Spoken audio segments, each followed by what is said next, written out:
মধ্যপ্রাচ্য জুড়ে তীব্র দাবদাহে জনজীবন বিপর্যস্ত হয়ে পড়েছে। কাতার সহ এই অঞ্চলের দেশগুলোতে দিনের বেলায় ঘরের বাইরে বেরোনো অত্যন্ত কষ্টকর হয়ে দাঁড়িয়েছে। এই কঠিন পরিস্থিতিতে শ্রমিকদের স্বাস্থ্য ও সুরক্ষা নিশ্চিত করতে কাতার সরকার একাধিক গুরুত্বপূর্ণ পদক্ষেপ গ্রহণ করেছে। গরমের সময় বিশেষ করে আরবরাও বাইরে চলে যায় আর ভিজিটারও কম আসে, যে কারণে এখানে ব্যবসা বাণিজ্য একটু কম হয়।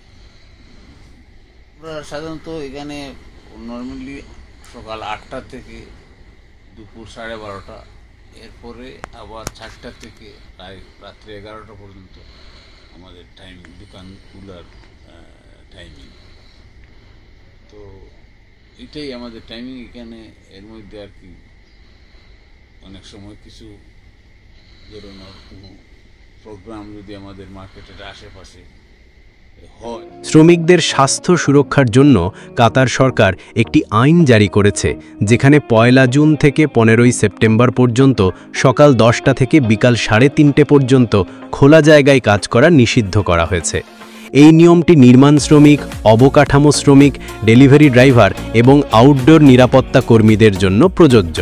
এই সময় মোটরসাইকেল ব্যবহার করে ডেলিভারি পরিষেবাও নিষিদ্ধ করা হয়েছে এবং শুধুমাত্র শীতাতপ নিয়ন্ত্রিত যানবাহন ব্যবহারের অনুমতি রয়েছে।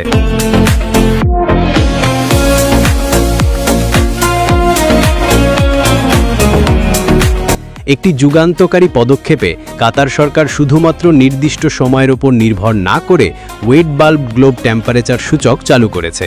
এই নিয়ম অনুসারে যদি কোনো কর্মক্ষেত্রের তাপমাত্রা 32.1 ডিগ্রি সেলসিয়াস অতিক্রম করে, তবে তৎক্ষণাৎ কাজ বন্ধ করতে হবে, এমনকি তা নির্ধারিত নিষিদ্ধ সময়ের বাইরে হলেও। WBGT সূচকটি পরিবেষ্টিত তাপমাত্রা, আর্দ্রতা, সৌর বিকিরণ এবং বাতাসের গতিবেগ বিবেচনা করে তাপের প্রকৃত অনুভূতি পরিমাপ করে। মালিকপক্ষের জন্য বাধ্যতামূলক নির্দেশনা। নতুন আইন অনুযায়ী নিয়োগকর্তাদের জন্য শ্রমিকদের বার্ষিক স্বাস্থ্য পরীক্ষার ব্যবস্থা করা এবং তাপজনিত পীড়ন মোকাবেলার জন্য ঝুঁকি মূল্যায়ন বা রিস্ক অ্যাসেসমেন্ট পরিকল্পনা তৈরি করা বাধ্যতামূলক করা হয়েছে।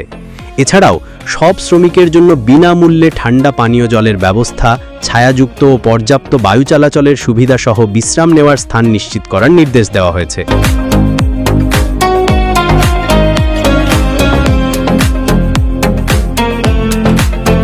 কাতারের শ্রম মন্ত্রণালয়, জনস্বাস্থ্য মন্ত্রণালয় এবং শ্রমিক সহায়তা ও বীমা তহবিল বা WSIF এর সহযোগিতায় দেশব্যাপী সচেতনতামূলক প্রচারণা চালাচ্ছে।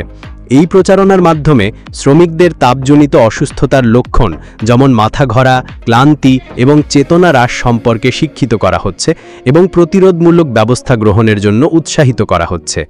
আইন প্রয়োগ নিশ্চিত করার জন্য মন্ত্রণালয়ের পরিদর্শক দল নিয়মিত বিভিন্ন নির্মাণ সাইট এবং অন্যান্য কর্মক্ষেত্র পরিদর্শন করছে এবং আইন লঙ্ঘনকারী সংস্থাগুলোর বিরুদ্ধে আইনি ব্যবস্থা গ্রহণ করছে।